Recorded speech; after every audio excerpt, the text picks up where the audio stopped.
Hi everyone, it's Charlotte here today and I'm doing a bit of a random video. I know that I've had quite a few vlogs recently in this past month, but I do apologise about that, but because of obviously the moving, it's been a bit up in the air. So I'm trying to do regular videos like hauls and kind of different kind of like care videos as well, and just some more themes. Now I wanted to firstly ask you a question if I should do some themes, because I do have a couple in the works and there's been a few that I've had for a while now and I haven't actually filmed them. So I was thinking to do one of the themes kind of soon before the actual loft area is put on it. So I don't know what you think about that, if you'd rather me wait if you'd rather me wait to have it all like as I really want it, or should I do one in the meantime, because to be honest it's not going to change really much with like having the loft area on there. So I was just curious. So if you want to see a cage theme like rather probably in the next couple of weeks, let me know and put it down in the comments, because then I will film it for the next clean that I do. Now I've just literally cleaned them out, so this is why the cage is like immaculate really. I've also organised a lot more on the bottom of the cage, so you can see that the doors are still not on there, so hopefully we'll get those on soon. But I think you can see I will probably do a more in-depth tour of the storage below, but over there you can see that I've got like their hay, and that's under the kitchen area just to make it easier.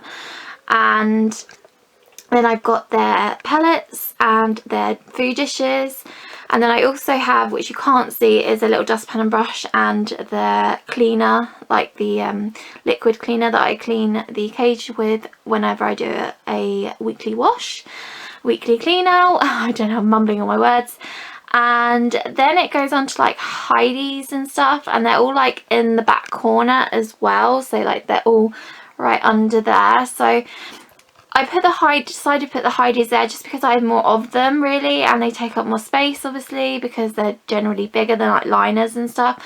So I thought I'd put them in that back corner because I will be able to access them like relatively easy, and like hideys are quite easy to just pull out and then just put them back in again. So I wanted to put those there. And then I've also got some wooden hides on the bottom, along with some of their igloos and stuff. Kind of, I put the most things I don't use that often in the back, because then obviously I'm not going to need to access them as often as possible. So then along this bit we've got some of the hides, but we've also got our microfiber mats in the middle, and I've decided to roll them up in like a cylinder shape because it makes it so much easier rather than having them in like a flat like stack of them, because it's really hard to get them out individually and they all just come out with it, and it just makes it more of a nightmare to get them out. So I thought rolling them into a cylinder would make it easier for me just to like pull it out and then just push the rest back in easily, and I think it looks good and I'm happy with how it's turned out. There are some more hideys just behind that, but that's really that there. And then we've got the boxes underneath, and behind the boxes there is another hidey or two behind there, but I'm not going to go into loads and loads of detail here. I'm just going to give you the overview really. And so then we've got tunnels in those boxes, a lot of them, and then we've just got some extra little pads up there which I'll use more often to change out. Just behind the column there you can probably see some pads. Those are the pads that I've made for the loft sections, so those aren't obviously being in use at the moment, so that's why they're there. Then we've just got the little storage unit that I've got here, which has got some drawers, and it's got drip pads in the top with some hay bags, and it's got some house covers, and then more just flat kind of like paddy beds. And then lastly, you can see it's kind of bending in the middle because it's quite heavy, but we've got toys in that little box, and then we've got the like 1x2 pads over there. Then all of those I need to make that more rigid, that the CNC, but I need to put either one in between, but I've run out of grids, so I'm not sure how I'm going to do it. Maybe with a bit of wood. But I've just rolled up again, doing the cylinder kind of technique of rolling up the extra fleece blankets that I use. So instead of liners I generally just use fleece blankets. and I just put them over a fleece liner, and it does actually work quite well, even with like the 2 layers of fleece. And then I've just got some little bowls, which you would have seen in a haul if you'd watched a good few months ago now, and they're just waiting for when I do the big reveal of the loft and everything, and I've got everything exactly how I want it, so I'm going to use those then. I just have to show you the pigs now, because all 4 of them are laying in like a circle. It's so cute. You're so cute, Piggy Wiggies. Oh, let me focus. Look how cute you are. You're so cute. But yeah, and you probably can see that the washi tape has kind of come off of the right hand side. So what I'm going to plan to do is when I paint the inside of the cage, because actually a subscriber mentioned it on my part 1 of the new cage video. She mentioned that Cuteness is a pet safe paint, and it comes in big tins, and it's also water resistant, so I'm really excited to actually paint all of the back of the cage, because the wallpaper, there are some marks on it, like from where they've sprayed it a bit and where the juice of like vegetables and stuff like kind of like hit back on the wall. So I'm excited to start painting it, because I have got like an extra plan of what I want to do. I want to do like a design on it, and I really hope it comes out well as I think it will, or I hope it will.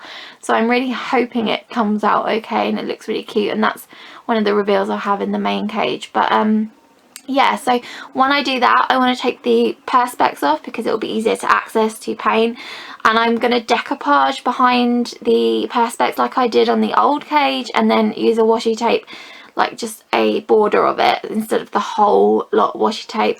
I think because I've been like being nearer the cage and everything, it's kind of like worn it off, and the hay has got stuck to it like underside, so it's not working out as well as I'd hoped, but we will get there. And if necessary, I might use some duct tape, because I know that that's a lot stronger, and they come in really cute patterns too. So I'm probably going to now show you the cage really, but it's just going to be a quick overview. It is a Paris like French theme that we've got today. So the other cage that we had the other day was, what was it? We had like the owly, the folksy owl that you would have seen in the liner review, and here I've got a mix of like patterns here, a lot of patterns. We've got like the florally one from the Piggy lounge, I think that's her shop again, Susie, and we've got a Valerie Zoo little house at the back there, because I trust them now to have a one like exit Heidi. So they're getting on a lot better. And then there's the poodle little pad there, and then there's a little cuddle cup, some toys, some different toys, another cuddle cup, and then we've got the Eiffel Tower like Paris fleece print. Then we've just got the main liner that you can see on the bottom there with a microfiber mat, and another tunnel from the Piggy lounge, a little hide that I made, and it just looks really cute. And then this is from Wendy Sew, I think, on Etsy, this little house, and I really like it. It's called the Piggy Pod, I think that's what she calls it. And then we've just got an extra liner on top there where Finley's sleeping, and then we've got the floral one, and then we've actually got an extra floral little pad, if you can work it out there. Hoping that isn't too badly in focus, but I might refocus it for you. But this is just an extra little pad that I recently got from the Piggy Lounge too. And then we're using these drip pads that we got from Abby in our trade, and they're from Budget Bunny. And I thought I'd just use these because I know that with them kind of like standing there and everything, they do like kind of wee when they like have a drink and make a lot of mess, so I thought the longer ones would actually be quite useful for this. And obviously we've got our hay house as normal, and the litter trays, which have been cleaned out this morning, but I put some fresh hay in, and I will do it later tomorrow morning. I do it once a day. The litter trays, I completely clean them out, but I'm really happy with how it looks. I think it looks lovely and clean, and I also vacuumed my floor, so all the hay has gone. And it looks really cute, so I'm very happy with it. So I hope you enjoyed this video. I know it's a bit of a random one, and oh, there's actually one thing I want to show you, which is this. I'll get it in focus for you. So this is the last part that is a new thing. It's since the last video you'd have seen, and it's just a little shelf, and I've got their little cobble creature piggy stones on it, and then I've also got the channel header up in the picture, and then I've also got a little sign. But obviously once they have the loft section, they'll be able to reach that sign, so I'm not going to hang it there. I'm probably going to hang it on one of the cupboard doorknobs. So that's that. And I have actually got another shelf due to be put up just above there, and I'm going to put some more little bits and bobs on that. But I'm really happy with how it's all going, and I hope you enjoyed this video. I know it's a bit of an update one and there's not really much going on, but I kind of like these videos. They're a bit more relaxing, and I can just have a good chat with you, although I don't know, maybe I'm too chatty. But yeah, so thank you so much for watching, and I hope you enjoyed this video. Little Arabella is so cute. Wrong way. Oh, she's such a sweetheart. But thank you so much for watching, and I shall speak to you in my next one. Bye.